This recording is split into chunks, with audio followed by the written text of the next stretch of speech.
If you've been perusing crochet boards on Pinterest and had a jonesing to start the craft, you've come to the right place. We're going to crush your first crochet lesson. Even if you've never held a hook before or don't know a slip knot from a single crochet, this guide will help you pick up basic techniques and tips. Soon enough you'll be ready to crochet in rows, which is all you need to make a scarf or even a simple blanket. Let's get started. First, nab the right tools.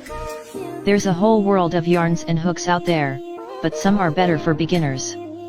The main goal is to get materials that you find easy to work with. When starting out, keep these things top of mind. Choose a mid-weight yarn. Worsted weight yarn, number 4, is the best option when you're a newbie. Go for good stitch definition. It'll make it easier to see your stitches when you work. A simple acrylic, wool, or cotton yarn is a good choice. For now, steer clear of fuzzy or fancy yarn. Pick light colors. Dark or multicolored yarn can make it harder to know where to insert the hook as you crochet, so your first few projects are likely to feel easier in a lighter hue. Once you're crushing it, you can opt for any shade you want.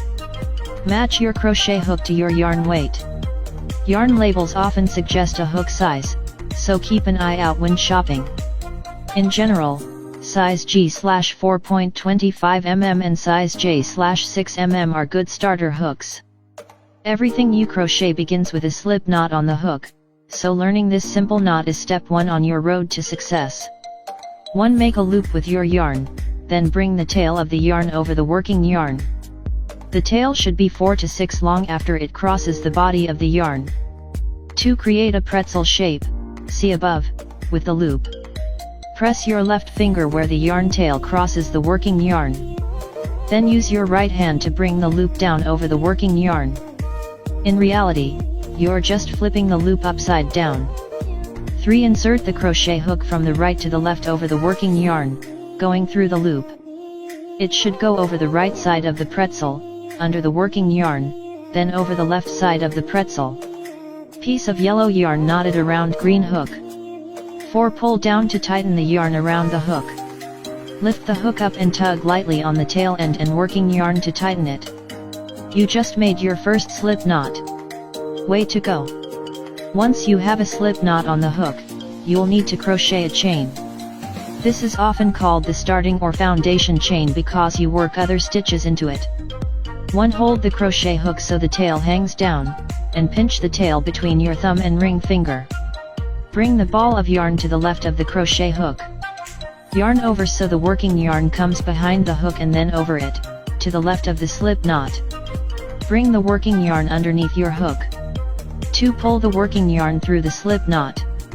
Move your hook to the right, pulling the yarn over all the way through the slip knot.